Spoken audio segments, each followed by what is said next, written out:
Empire. Deal back to Hachimura.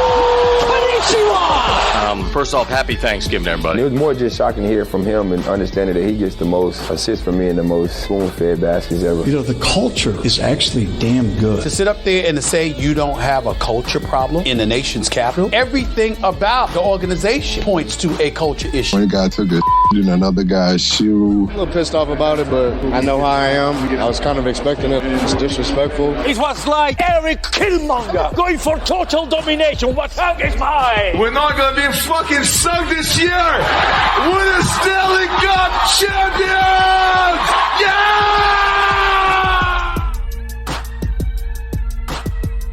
Thank you for joining us today. We are the Beltway Sports Bros. I'm Matt Vazana, and as always, my brother Noel. Hey, Noel. Yeah. Happy birthday. Oh, man. Thank you. Did you forget? Thank you.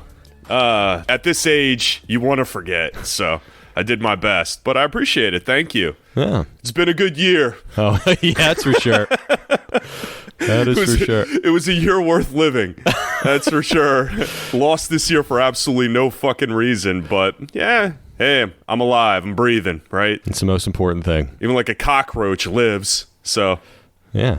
Nuclear blast they can even handle, right? Yeah. Well, thanks a lot. Yeah. You know, it's good to be on here with you. You're working on your birthday here, huh? Celebrated my birthday with you. I wouldn't have it any other way, Matt. Oh, that's so nice. But you know, like those fucking millennials, they actually take their birthday off. Have you noticed that? Oh my God, they take like a week off for their damn birthdays. It's pathetic. It's my birthday month. Fuck you. Seriously. Loser. What the hell? It's like they just don't grow out of elementary school. Did you celebrate an entire month of your birthday in elementary school? I sure No, absolutely not. Mom didn't even let me take a day off of school on my damn birthday, let alone days. It's pathetic. I'm a working man. I'm grown. I do what I got to do. Yep. It's just another day. It's another day. Well, let me get through this real quick. Please follow us on Twitter, Instagram, and the Facebook group. Just search Beltway Sports Bros. You can also find us at beltwaysportsbros.com. One last thing, obviously you're listening to this show right now. While you're at it, just hit subscribe or follow so you don't miss a single episode going forward. All right, so later on in the show, there will be another installment of a Top 5 Friday. But first, it's Dallas Week. Whatever the fuck that means these days. It's Dallas Week. God. Washington football team versus the Dallas Cowboys. Remember when we were talking about before the name change how something would sound? Yeah, with Bram. How does that sound to you? Yeah, when Bram was saying that. That was like, when I was putting this together, I was like, oh my God, it's true. We're never going to have another Redskins-Cowboys game ever again. Yeah, Washington v. Dallas now, I guess is the way that it'll go. And the thing is, with every team, I feel obligated to call them by their city name. Because it's like it doesn't match up anymore. It's just a mess. Right. And I have a real problem saying Washington. Like when I listen to these back, it rolls together because I never had to say that. Yeah. It feels weird to call them DC. Yeah. That doesn't work. But we've gotten used to it. Hey, and according to Jason Wright, we're probably going to have this name for another year. At least, yeah. At least. I'm okay with it. I'm all right. Fuck it. Let's keep Michelob coming, man. All right. Well, so in a key matchup in the NFC East, I guess you can call it that. It's for playoff positioning, Matt. Oh, yeah. Or for worst record in the league. You know, one way or the other. One of the two.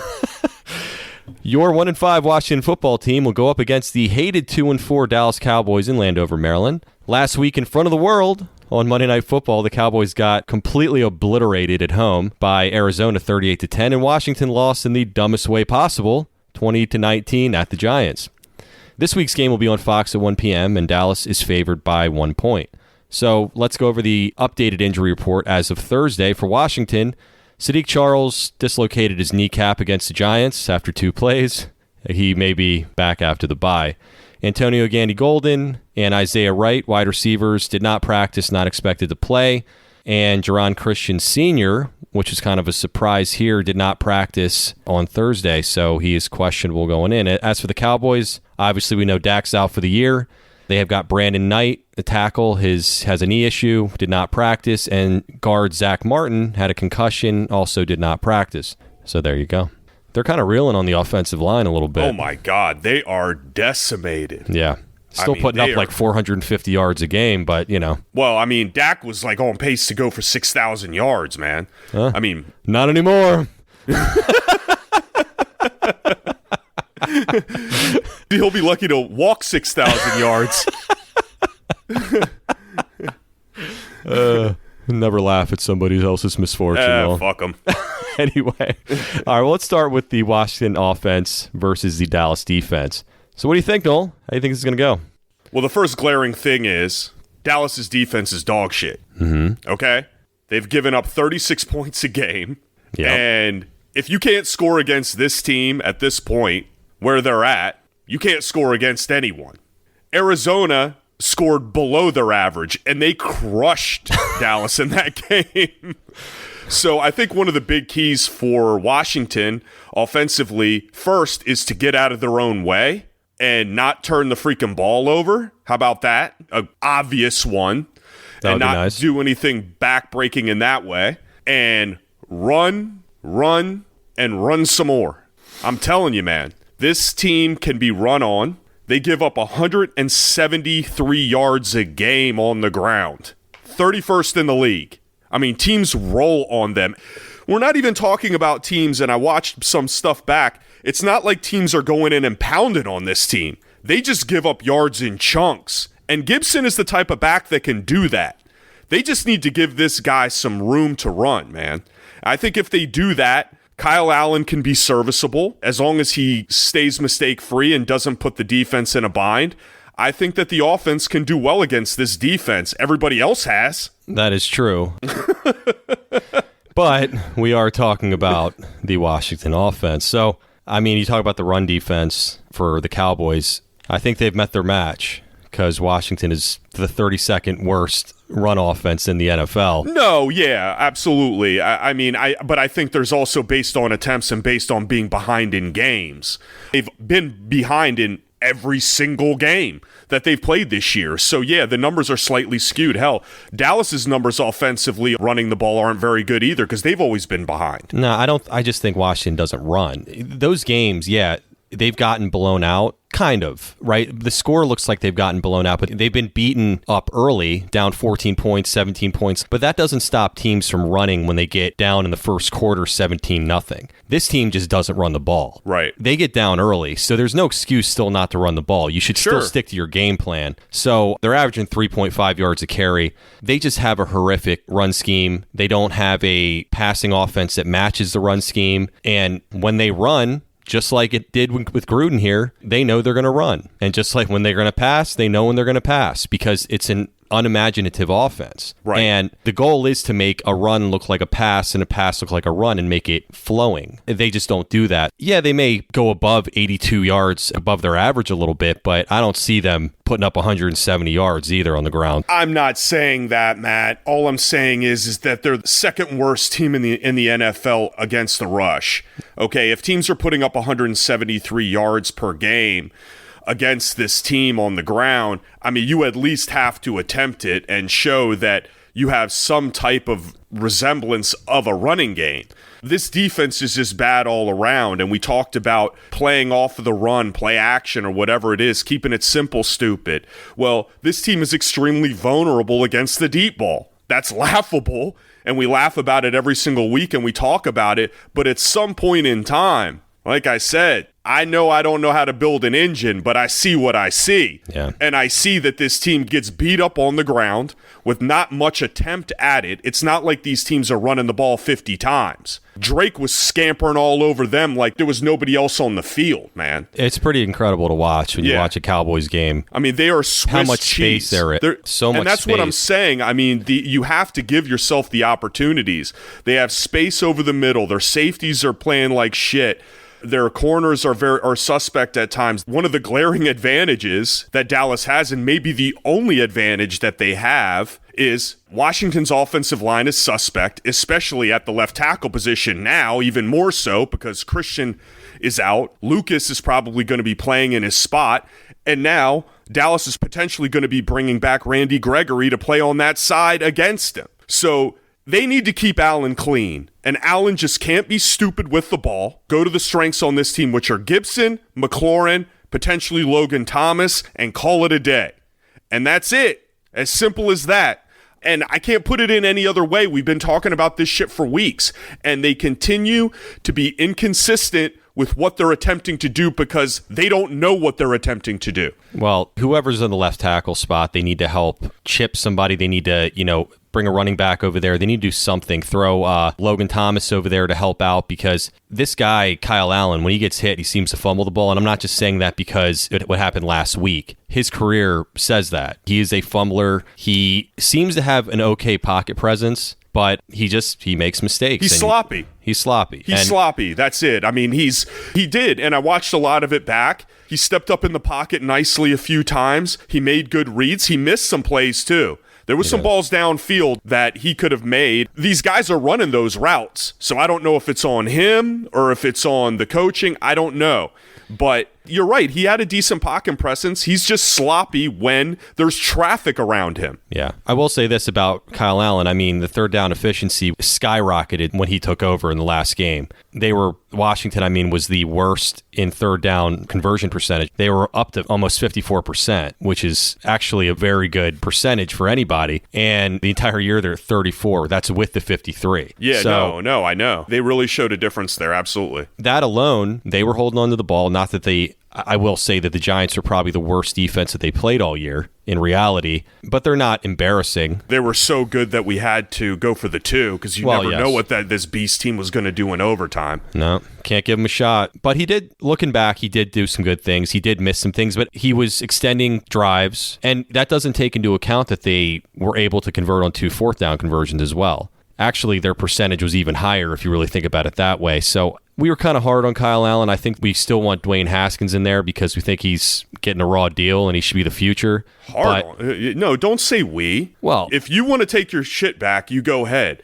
The guy cost Washington the game. I don't give a shit that he's a fucking NFL quarterback, Matt. He's supposed to piece some drives together because he had some pocket presence and he sustained a couple of drives. And the one decent drive was at the end because he flubbed a fumble that should have never happened.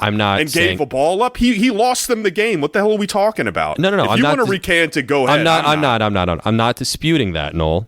I'm just saying that he kept the defense off the field by converting those third downs. Yeah, okay. We saw far less punts this week or last week, and we had the most punts in the NFL by far. It wasn't even close. So I think we had 2 punts last week. So if he just cuts out just even to 1 turnover, maybe just 1 turnover that doesn't turn into a touchdown, they could be in pretty good shape. And he just does what he does. He had good numbers. Just ask Rivera, right? And so, I think him being serviceable, like you said, them trying to run the ball, making a concerted effort to run the ball. I mean, we sound like a broken record, but in this case, you've got to take advantage of their weakness, and you cannot have a bigger weakness in their run defense. Well, here's the thing that Kyle Allen really has to show again, and he did this a couple of times in the Giants game, is this team has to score in the red zone. Dallas is one of the worst in the league in red zone defense. They give up 2 out of 3 possessions, they give up touchdowns in the red zone. This Dallas defense is a fantasy player's dream,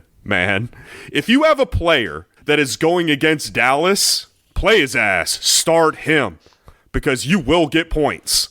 So they just have to take advantage of their scoring in the red zone. They absolutely do. Get the ball to Logan Thomas or somebody. Get it to Cam Sims. He's there. Well, do what you got to do, but that's where they're going to they can take advantage of things there because a lot of teams have.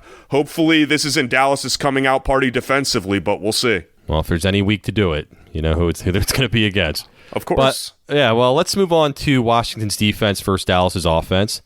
Still, Washington, as I mentioned last week, has given up the most 40-plus yard plays this season. Now with 7 because Daniel Jones had, a 50-yard run or whatever last week. So, but the defense overall isn't that bad. I mean, they're ranked 6 in total yards, which I think is a bullshit stat at this point, even though everybody goes by that. As we mentioned, Dallas's offense is a total mess. You got to take advantage of that, right? You got the defensive line needs to crack some skulls of these backups. Get to Andy Dalton. He played like shit last week. That goes without saying. But he was rusty, hasn't played with his team before. He got his feet wet, I'm sure. He could have his coming out party this week. Washington's got 16 sacks, only had 8 since that first game, so that's actually not that impressive. They really need to get back to the way they were at the beginning of the year. And Washington, actually, surprisingly, and this is a little bit skewed, but they're giving up basically a 91 rating, quarterback rating, and 207 yards per game, which is actually second in the league. But to your point earlier, a lot of that has to do with the fact that they've been down most of those games. So, right. But still, even if that, still what? But if that wasn't the case, they're still, maybe they'd be in the middle of the pack somewhere. Something like that. If they were, or maybe top 10-ish, if they weren't completely down all the time. But their run defense is not great. But again, a direct result of being down, and teams are going to run. So they're giving up 130 yards. It's not 170 though. So that's something. I just think that they need to. It's the same story every week. The defensive line needs to get to the quarterback, and it seems to be fewer and fewer every single week now. And hopefully with this beat-up offensive line for Dallas, they can get to Andy Dalton and make him uncomfortable, have him throw a couple picks, because Washington actually has a good amount of turnovers this year. They've got 8. 7 of those have been picks. So hopefully we can get him to make some mistakes, and I'd like to see a touchdown out of the defense this week because that would be very helpful. I agree with the majority of what you said. I mean, I think that Washington needs to create turnovers. Dallas is a turnover machine. They've given up the NFL worst 15 turnovers. They're at negative 12 overall on turnover ratio. So this is what I believe that Dallas is going to do. Okay? Andy Dalton has been a professional starting quarterback for a long period of time. Right. I think he came into a forest fire with a bad offensive line, an on-fire Arizona team, a bad situation with the DAC thing, and I think he's going to have been with the offense now for an extra week as a starting quarterback, and I think he's going to come out and he's not going to be a world beater, but I don't think he's going to lose them the game this time. And I think they're going to pound the ball with Ezekiel Elliott with a full force because, like I said in the previous segment, a lot of Dallas's stats based on yards per game on the ground are based on the fact that they've been down in a ton of games. I mean, they've had some ridiculous comebacks.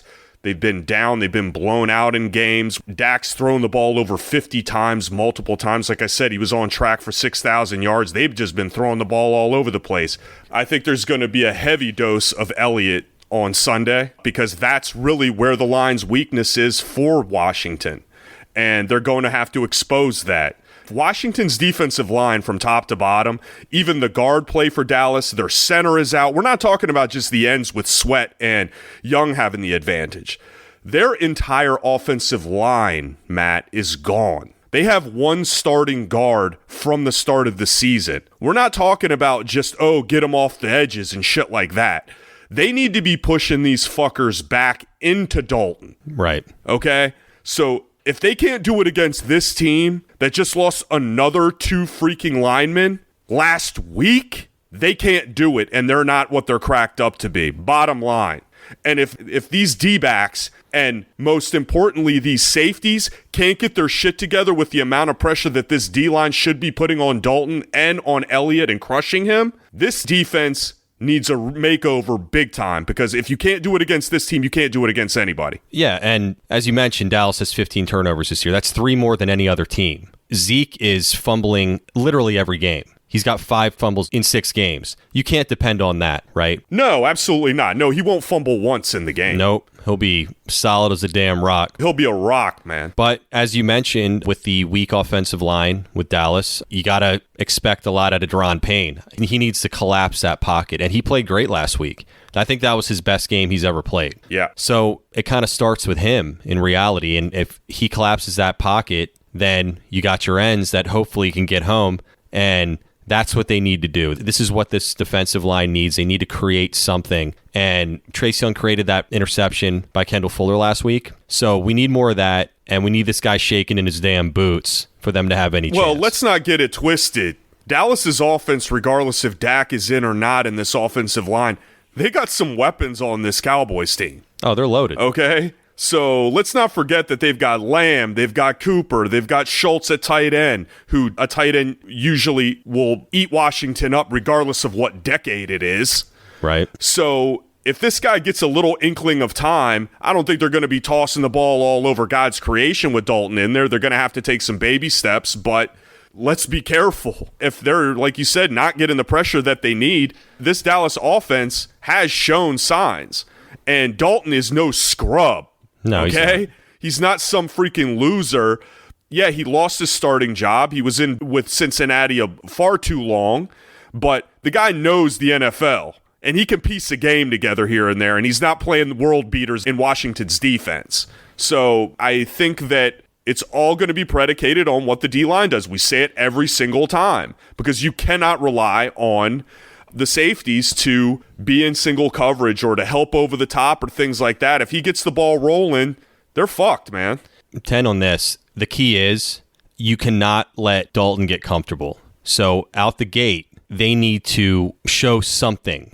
They can't get down by 10, by 14, by 17 to start this game. They just can't. Oh, shit. If they get down, I was talking about they're going to get a heavy dose of Elliott. You can call it a day. Yeah. Because that's all they're going to do, even with this offensive line how it is. We've seen Washington play with a good D-line, play against beat-up offensive lines before and get their ass handed to them. A la Eagles and shit like that last year. Well, but they played the Eagles this year, and they were beat up, and they crushed them. So hopefully we get more of the same there. As you said, they haven't played well since that game. So what are we talking about? No. I don't disagree. But I'm saying that it's like when John Wall plays a shitty point guard, and then he starts draining threes, and then he starts having the game of his life. Every time I see somebody play John Wall, they always seem to have the game of their life. They're like those second-tier point guards. Because he lets him get comfortable out the gate, starts letting him get hot. This is what's going to happen with Andy Dalton. He's going to get confidence. He's going to become an NFL quarterback again very quickly, and it's going to be to Washington's detriment if that happens. So they just need to hit him early and often so the same shit doesn't happen. Well, we said that with Daniel Jones last week, too. We say it every single time. The only time we didn't say it was when they had Murray and Lamar Jackson, where we would just say contain, contain, contain. But any other quarterback, whether it was Wentz, Goff, Dalton, Jones, all these guys come out of the same mold. If you get in their face, they have issues. Bottom line, that's just what needs to happen. They got to Jones in the second half. They did well defending against the Giants' offense in the second half. They need to piece that together for an entire game and come out like you said. Don't be sloppy off the bat. Whether it be offensively or defensively, and especially defensively, because you're supposed to be setting the stage for the game. So if you come out and give up a bomb to freaking limp dick Andy Dalton right off the bat to Lamb or to Cooper, what statement does that set? You're already behind the 8 ball. And like you said, you're giving this guy, this guy that his career might be quasi-done, especially as a starter, some life in them legs. Right, and you can't let him do that. No. All right, let's move on to our predictions. You want to go first? Yeah, I'll go first. Why not? I'm on a streak of being right, and plus it's my birthday, so I should go first, right? Right. I'll make a wish. Okay, so going over everything that we've talked about, I still feel that Dallas is going to piece a game together here. I think they got completely embarrassed by Arizona. I think they went into shock because of the Dak situation. Not like they were world beaters before that, but at least they were just shootouts in a lot of senses. I think they were shocked. I think Andy Dalton's going to settle in. And I think their defense is going to be more successful than they have been in previous games. It can't get any worse. No. And Washington has a tendency, regardless whether it's Rivera, Gruden, the second coming, they never play up to their competition or step on a vulnerable team's throat. They always give these teams life and resuscitate them. And I feel that this is going to happen again. And I feel that Dallas is going to win 31-28. A little bit of a shootout there, huh? I mean, Dallas is Dallas. Yeah. Shit, if teams average 36 fucking points a game against them, I think at the very least Washington should be able to put up 28. All right. So the Cowboys have won 4 of the last 5 games. Have won 3 straight. Obviously, Dak's not playing, but it would have been nice to play Dalton last week. But of course, he's getting his feet wet, dusting off the rust a little bit, and he's going to look like an NFL quarterback again because for everything that I was saying before, and we were saying that you got to hit him early. I don't think that Washington's going to do it because they just don't have it in them. We've seen enough this year that after 6 games, they start slow, and I don't see it changing this week. I think Dalton will have a respectable game. Washington averages 18 points per game. Dallas, even with last week's horrible performance, still averages 29 points a game. Right. So I see this game ending with a Cowboys win 27-20. All right. We're a little there. So it's unfortunate that we're both picking Dallas, but it's just the reality of things, man. Washington's not a good football team. I don't think they've played with any talent. They haven't played with any sense of direction. And it's starting to look like they ain't playing with any heart. Nope. Agree with that. The election of our lifetimes is here. With Americans on edge and a nation in the balance, will there be a blue wave? Will Donald Trump defy polling? On election night, join MSNBC as Rachel Maddow, Nicole Wallace, Joy Reid, Brian Williams, and their team of experts analyze it all from every angle. Steve Kornacki will be at the big board breaking down the data state by state and county by county. Coverage begins Tuesday, November 3rd at 6 p.m. Eastern. Stay with MSNBC until the last vote is counted. All right, well, it's that time again, Noel. Little top 5, son. Let's do it. In celebration of your birthday, today's installment will be top 5 worst sports gifts. Oh, I thought you were going to get me a gift. Or let me say my top 5 gifts, and then you start getting them for me. No, that's not going to happen. All right, fine. Top 5 kind of speaks for itself. I don't think we really have to get into too much detail about that. Yeah, they'll get the gist of it as we start to move forward. Yeah, absolutely. So let's do this, Noel. What's your number 5?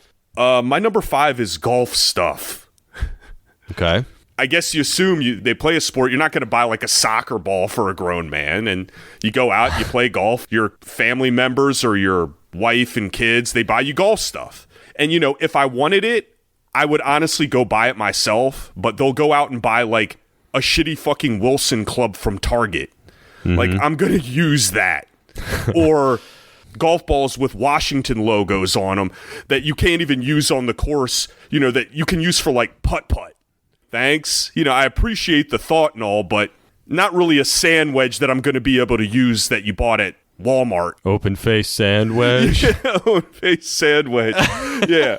So, I appreciate the gesture, but leave the sports equipment in the hands of the professionals, or in my case, amateur.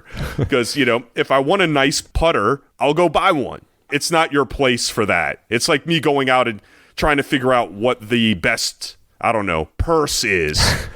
Yeah, right. It just doesn't work. And you got to have a smile, like, thanks. Well, I hate golf, so I have clubs just out of sheer necessity because work makes me do it once in a while. For appearances. I hate it so much. But yeah, I got Washington, or I'm going to say it, Redskins head covers, because I don't know if they have Washington ones quite yet. I'm sure they do. I'm sure they do. But they look nice, but couldn't you come up with something better? Because, I just despise golf and I want nothing to do with it. Well, you need to cover them and keep those woods warm, Matt. I already had covers. Don't need more. There you go. Anyway. Like, if you're going to buy me something Redskins, buy me something that, I actually like. Yeah, it's a thought that counts. It is.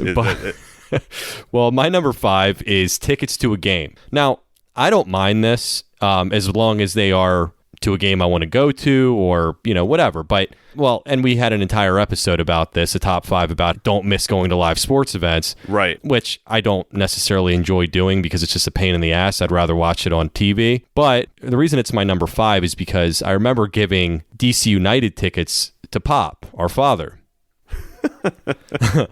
And, it's like, oh, he's a big soccer fan. Not a lot of soccer around. This is early on, maybe 2000, something like that. And I could just see the pain in his eyes. All he was thinking about was, God damn it, I got to go to RFK Stadium. It takes an hour to get there, fight traffic. And all of these things were going through his head that I didn't realize when I was, a 17-year-old kid, that's something that you worry about. Right. So, of course, as we always would, we got there late. And I remember walking up to RFK Stadium and hearing the goal. It's like while we're walking up there. Of course. And then DC United scored. It was 1-0, and it stayed the score the entire game. And it wasn't a great experience for him because I knew he didn't want to go. And I felt bad because I got him these tickets. I actually made my own money. I worked for it, got it for him. He couldn't even fake it, I hope you're listening to this one, Pop. He doesn't even remember it. What are you talking about? That never happened. I'm the worst father ever. Yeah, the victim always remembers. Exactly. All right, what's your number 4, Noel? All right, my number 4 is tickets for 2. So here's what it is. Mm-hmm. So you were talking about buying tickets for somebody, Pop, who was obviously it's still hurting you. He was overjoyed, Noel. Tickets for 2 is you open up the package or you open up the envelope and there's 2 tickets in there. Mm-hmm. Well, thank you. Great. All right. I'm awesome. Well, I guess that means that the assumption is that you're taking the person that gave them to you. Yay. So whether it's a girlfriend or the wife or, a friend, I guess. Life partner? Yeah, life partner.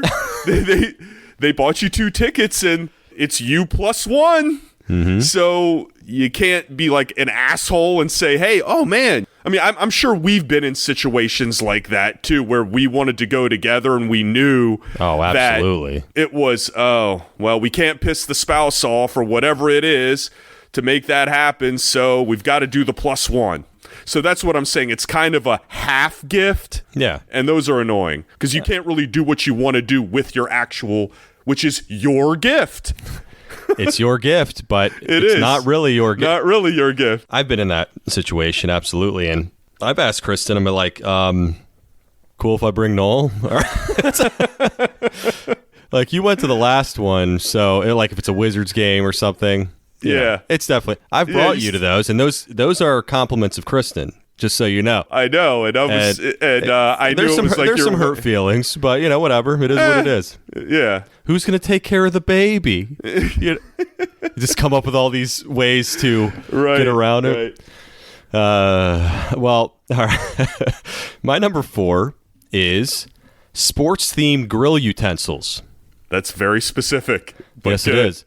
When you get these things, number 1, they're pieces of shit, first of all, right? Yeah, it's like the golf balls that I was talking about. They're like putt-putt. Anything that has a sports theme on it usually is a shit brand of something that you wouldn't buy to do regular stuff with. Yeah, it's a poorly made product. It's just NFL licensed or whatever. And it's like giving your wife a vacuum or a frying pan. That has Coach on it. Right. Or that has Michael Kors. Or that has an UGG pan.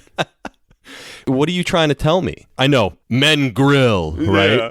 Well, women vacuum. Right. Right. So what's the problem here? Right. So I'll get you a really cute Coach vacuum. Yeah. There we go. Yeah. You're good. Get to work. Yeah. Like the apron that has Washington on it. Yeah. What are you trying to tell me? Huh? You're going to do less around the house? No, but it's anyway. That is definitely a double standard. I mean, I get the intention of it. It's like a cute little set or whatever, but still, who the hell? Like, you wouldn't buy me a drill, but if it had Washington on the side of it, you'd buy it for me? Absolutely. Yeah. So just next time you buy grill utensils, and yes, I said utensils, because grill covers are okay. We talked about this before. Again, it's shitty quality, though. Yeah, but it doesn't require any work. It protects your grill. I'm okay with that. All right. So what's your number 3, Noel? My number 3 is Washington clothing. Okay, what's wrong with that? Well, you know us and the type of quality yes, I know stuff. me, absolutely. and the type of stuff that we like to buy. You know, if we buy a jersey or we buy a jacket or whatever it is as far as with Washington stuff on it, there's a particular quality that we like to go with. All right? Particular standard that we uphold. Yeah, there's a standard that we uphold when we purchase these stupid things.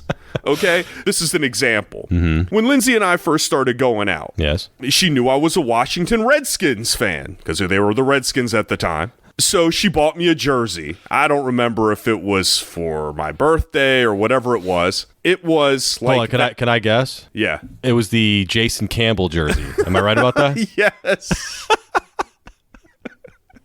Beast. I mean, so it was like one of those middle grade replica ones. It was just that quality, like that sheen. Well, how about the fact that it was Jason Campbell? And I was getting to that. And plus the fact that it was Jason Campbell. And I pull it out of the box. She's so excited to get me something for Washington. And I pull it out and I see that 17 on there. And I'm like, damn, Doug Williams? Oh. And the poor thing, she tried hard, but still, Like I said with the golfing, leave it in the hand of the professionals. Her parents, oh, he likes Washington. That's easy enough. I mean, they buy me this. You've seen it. They bought me this jacket that looked like Richie Pettibone wore it in fucking 1981, dude. I wouldn't be caught dead on the street in that unless I was in like New Jack City. I think you let me borrow that. We went to that that's freezing all I had, cold and I game. sure as hell wasn't giving you my good one. It was like, you want something Washington? Here you go, buddy. Is it the black one? No, it was freaking burgundy with like that yellow trim zigzag on it and had white on the shoulders and shit. It was awful. Right. And like the zip out, the pouch on the neck that you could take out, unzip the hoodie out. Oh my gosh. Smart. It's efficient. It was like straight out of Gibbs in 19, like when they hoisted them up. You know, I'm like, really? Like, thanks. And it looked expensive too, but like, it was probably like $120. I know. I'm telling you, they got it right off the Washington website, paid top dollar for it, and I wouldn't be caught dead in that damn thing. Throwback. You should appreciate it. So those are the type of things that I'm talking about. When you hear that somebody buys you something Washington, you're a little apprehensive. You're like, oh man, you know it's probably expensive. And you're very particular. There are only a few things that I'm willing to wear that's Washington, and it has to be a certain thing. Very particular. Yeah. All right, so my number 3 is work socks. Everybody knows getting socks is probably the worst gift outside of a tie or something, right? Exactly. So I don't get very much for any of these celebratory days, but if I do, I usually get socks. Work socks specifically. And in this particular one, we're talking sports, I got Redskins work socks. And so, you know, they're obviously sitting in my closet right now. What would possess somebody to think that you, like, what are you? You know, like a clown? Like when you sit down at your desk and you know your pants always go up a little bit. You know, like slacks at your desk, you know they ride up a little bit. So somebody's going to see them and they're like, really, man? Well, like you're wearing those? I'm one of those. I don't like to necessarily just have like black or brown socks. I like my socks to be, you're a fun sock wearer? I'm not like RG3 or anything, but I do wear some different types. Do you wear like theme socks during holidays? Fuck no. Oh, no, right. this is my only. Not because I wear Rudolph on my. The socks light up. Yeah, right. Big nose. No, I'm not a theme sock wearer, but in this case, it got a little out of control because I'm not a theme sock wearer. There are people that are. That is so over the top. But I wore them. They're actually very uncomfortable. You wore them to work? Well, a Friday before the game. Was it like your last pair of socks? Yeah, it starts to... when it starts to get thin. I mean, jeez, I just can't see myself doing that. People would look at me like, yeah, I'm a regular sock guy. I couldn't do that. They would just either sit in a drawer or be on a shelf with my other memorabilia. Right. With my golf balls. So, I mean, it's a very specific piece of attire. You said Redskins clothes in general, but socks are not a great gift. And when that's like the only thing that you receive. It's almost saying you knew that they were socks and getting regular socks sucks. But let me bump it a little bit and get you Washington Redskins socks. So now it justifies it. No, they suck. Well, it was a nice gesture for the person who got those for me, hey, so thank you. Gifts are nice gestures, but everybody knows that socks suck. I don't care what they have on it. They could be gold-plated socks. They're still socks. I agree. All right, so what's your number 2, Noel? My number 2 is gift cards. But not your typical gift card, like a gift card that you get for the Washington football store or like NBAstore.com. Mm-hmm. One of those. That's a very specific one that you can only use on those particular sites. And you're like, oh, cool. You know, now I can get whatever the hell I want. And then you scan the damn thing, and it's got like $15 on it. What the fuck you gonna do with that on those? Before you got me that damn gift card, unless it's from like Ryan, who's 10 years old. But and if he you're like pieced his piggy bank money his together. Little piggy bank money together. If you're a grown person, take 2 seconds to go on the damn website and look, what the fuck could you buy for $15? A keychain? Pair of socks, probably. A pair of socks, yeah. Maybe. You went on there, you said, okay, he likes sports stuff, swipe, and just got a gift card for like, even if it's $25, even to get in the door. Like, it's like a high roller's table at a casino on those sites. Even to walk in the door, you need at least $80 Yeah. to get anything halfway decent. So what do? You have to use it on something. So you're not going to buy something shitty with it. So you end up paying like an additional $60+ to buy something worth a shit. And you know the people that give you those never write the total on there? Hell no. If it's like 50, you'll be proud to write 50 on there. I'll put it in red. But if it's like $15, hell no. It's a mystery. Yeah, you got to work for that to find out what that is. You know, if there's no price on the gift card or on the little envelope on the outside, you're toast, son. You're toast. You might be getting like a Jimmy John's sub out of that. Yep, absolutely. Well, so my number 2 is anything Ravens. So people know I like sports, know I like football. That goes without saying. But because I'm from Maryland, a lot of people automatically assume I'm a Ravens fan. Now, I've gotten gifts, like little stupid things that are Ravens memorabilia, and then you got to put the smile on your face. What do you say at that point? Sorry, this isn't going to work for me. I'm actually a Redskins fan or a Washington football team fan, so you're going to have to go ahead and take this back. Yeah, you still got the receipt on this? I mean, you have that awkward, like, it's one thing to get socks that have Washington on them, right? But get socks with Ravens on them. Yeah, because what do you do at that point? Like, so you say, oh, cool. We knew that you're a Ravens fan, so what do you keep rolling with it? It's almost like it reminds me of if you don't know a person's name and you've known them for a long time and you have that awkwardness and you're like, and they know your name, and they know your name. So you're sitting there and you're like, oh, thanks. You can't just blatantly say Mulva. Yeah. You can't blatantly say anything. You're screwed because you can't say, "Oh, I'm a Washington fan." So now they're, I'm sorry. I know the Ravens are in Maryland. I thought you're from Maryland. I thought. So you just don't say anything. That circumstance happened to me. A lady that another company that we work with, we partner up with, we do good business with them, and she sent me a cup. Well, she knew I was from Maryland. She knew the area of where I was from. We had talked. It comes in. She's like, "Oh, did you get my my present?" So it was one of those insulated cups, and it had the little Ravens logo on the interior of it. I was like, "Yeah, I got it. Great. Yeah, thanks." And to this day, she thinks I'm sipping out of that bad boy. Still has the piece of paper in it. Still has the sticker on the bottom that's impossible to get off.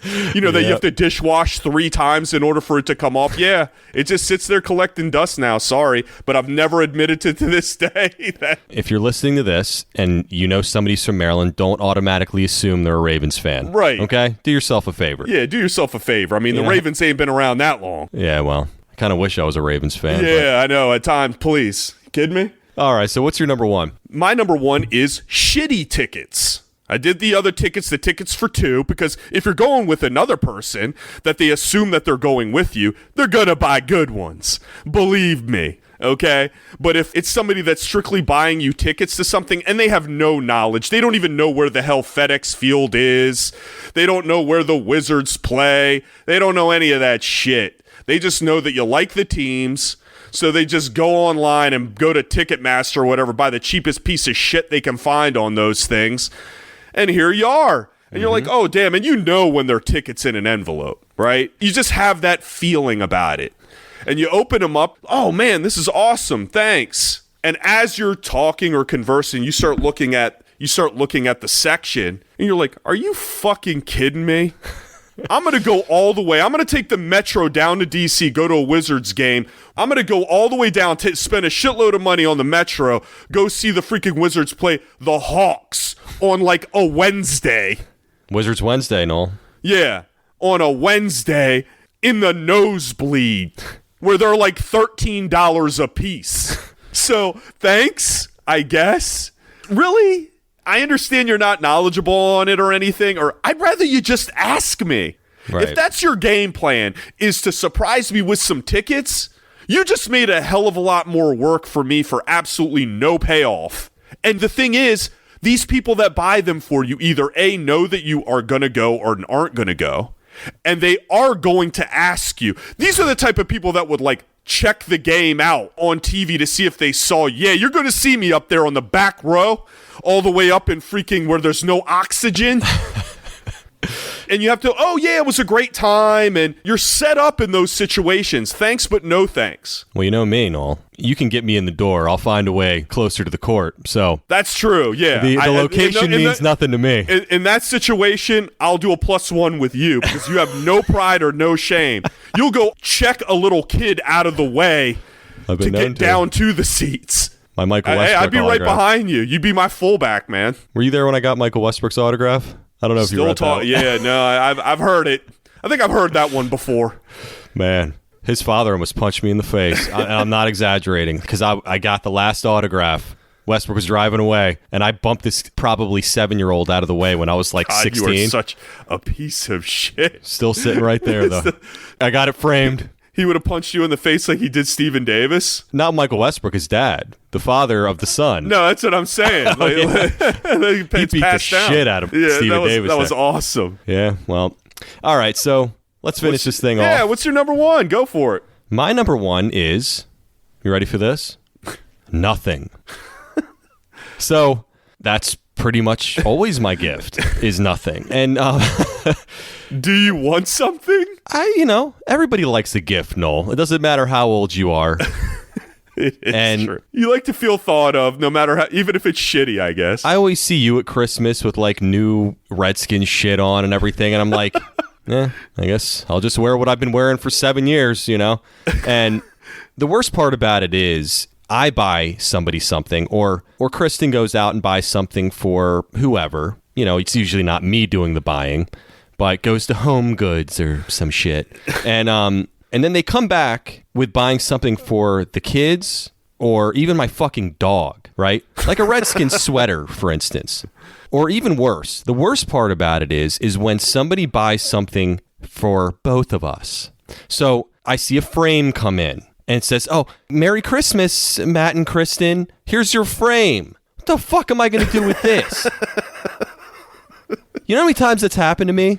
And I'm like, oh, cool. And I'm just like... Totally Kristen's gift. Like, you had nothing to do with it. But what about on your birthday, though? You get mutual gifts there, too? No, I just don't get anything for my birthday.